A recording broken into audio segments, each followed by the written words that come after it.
Supreme কোর্টের নির্দেশ 26,000-এর চাকরি বাতিল, তারই প্রতিবাদে পথে বিজেপি।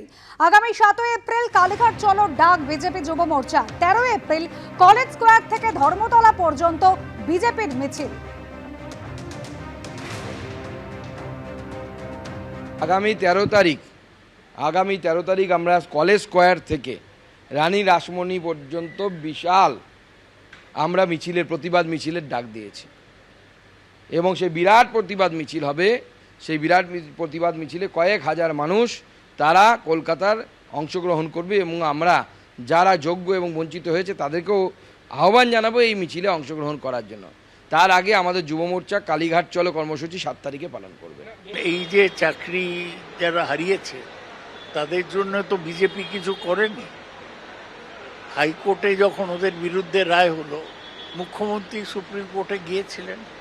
এখন মুখ্যমন্ত্রী চেষ্টা করছেন কী রাস্তা বার করা যায় যাতে ওদের চাকরি পাওয়া যেতে পারে কিংবা ওদের ক্ষতিপূরণ হতে পারে। বিজেপির এই সময় এই আন্দোলন করার কোনো পয়েন্ট নেই। ওরা আগের বার করেছিল, আন্দোলন শুরু করেছিল, তবে হারিয়ে গেছে। সুতরাং বিজেপি পুরোটাই ফালতু এবং লোক ঠকানো ব্যাপার। পার্থ চট্টোপাধ্যায় দুর্নীতির সঙ্গে যুক্ত সেটা দল জানত। 2024 সালের 1 মে এবিপি আনন্দর সম্পাদক সুমন দেকে দেওয়া সাক্ষাৎকারে এমনই বিস্ফোরক দাবি করেছিলেন কুণাল ঘোষ। আর কুণাল ঘোষের সেই বক্তব্যকে হাতিয়ার করছে বিরোধীরা। ঠিক কি বলেছিলেন কুণাল, শোনাবো। পার্থ চট্টোপাধ্যায় যেই গন্ডগোলটায় যুক্ত, এটা দলের কাছে অনেক আগে থেকে খবর ছিল। বলছো কি? পার্থ চট্টোপাধ্যায় তিনি বা তার নাম করে কেউ কেউ টাকা তুলছেন, এটা তার অনেক আগে থেকে এটা দলের কাছে খবর ছিল। এটা 2021-এর ভোটের আগে থেকে খবর ছিল। সেই কারণেই মূলত পার্থ চট্টোপাধ্যায়কে শিক্ষা দপ্তর থেকে দেওয়া হয়নি এবং সেই কারণে পার্থ চট্টোপাধ্যায় ক্ষিপ্ত হয়ে গেছিলেন। কিন্তু এই ঘটনাগুলো দল তাহলে বাড়তে দিল কেন?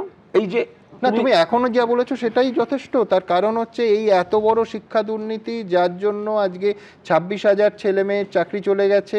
এত বড় শিক্ষা দুর্নীতি যার পেছনে কয়েকশো কোটি টাকার লেনদেন হয়েছে, সেই খবর আগাম দলের কাছে ছিল এবং 2021-এর নির্বাচনের আগে থেকে তো মারাত্মক। আমি তোমার আর একটা কথা বলছি, নামটা বলবো না। আমি তখন জেলে বসে আছি, প্রেসিডেন্সি জেলে। বেশ। এক অফিসার আর একজন মানে অর্ডারকে নিয়ে এলেন। তো অর্ডারকে নিয়ে এলেন কি না, শিক্ষকের চাকরি হচ্ছে, কোনালবাবু একটা হেল্প করে দিতে হবে। তৃণমূলের এক নামকরা নেতা 7.5 লক্ষ টাকা চেয়েছেন। আমি 5 লাখ জোগাড় করতে পেরেছি, আমার আত্মীয়। আপনি যদি একটা চিরকুট লিখে দেন তাহলে যদি বাকিটা মকুব করে দেয়, ঘুষের যদি ডিসকাউন্ট হয়, কারণ আমি কোনোভাবে আর টাকাটা জোগাড় করতে পারছি না। তার মানে সেই লোক এখনো গরাদের বাইরে আছে। তিনি পার্থ চট্টোপাধ্যায় নন, তিনি মহা দাপটের সঙ্গে ঘুরে বেড়াচ্ছেন এবং প্রবল প্রতাপে ঘুরে বেড়াচ্ছেন। মন্ত্রিসভার মধ্যে রয়েছেন, মন্ত্রিসভার সদস্য। কেউ না কেউ তো অন্যায় করেছে, চাকরি পেয়েছে। কিন্তু বাকিদের একটা ভয়ঙ্কর কষ্টের মধ্যে পড়ে গেছে। একদম। আমার কোথাও মনে হচ্ছে বিরোধীরা জট পাকিয়েছে, অমুক হয়েছে, তমুক হয়েছে, সব ঠিক, কিন্তু চুরি ডাকাতি যখন এখান থেকে হয়ে লণ্ডভণ্ডটা হয়েছে, আমাদের কোনো ব্যক্তি, তারা প্রশাসনে থাকুন বা কোনো ডিপার্টমেন্টে থাকুন, এসএসসি হোক বা এসএসসির অভিভাবকরা হোক, তারা যদি একটু সদিচ্ছা দেখিয়ে এই ছেলেমেয়েগুলির সঙ্গে বসতেন, আজ এই প্রবলেম সলভ হয়ে যেত। 13 থেকে 16-র মধ্যে তুমি জেলের মধ্যে বসে তোমার ঘুষের ডিসকাউন্টের অ্যাপিল পাচ্ছ, অর্থাৎ তখন এই বেআইনি পথের সমস্ত রিক্রুটমেন্ট অর্থাৎ ঘুষ নিয়ে চাকরি দেওয়ার যে ট্রেন্ডটা, সেটা শুরু হয়ে গেছে এবং তাতে একেবারে রাজ্যের মন্ত্রী যুক্ত, যিনি এখনো রাজ্যের মন্ত্রী আছেন। এখনো রাজ্যের মন্ত্রী, সম্ভবত 16 সালটা এখনো তিনি রাজ্যের মন্ত্রী। এবং 2021 সালের আগে আমাদের দলের কাছে স্পষ্ট খবর ছিল এই পার্থ চট্টোপাধ্যায় বিপুল টাকা তুলছেন এবং কোন কোন লোকের মাধ্যমে তুলছেন, কোন জেলায় তুলছেন, এই খবর পর্যন্ত কিন্তু ছিল।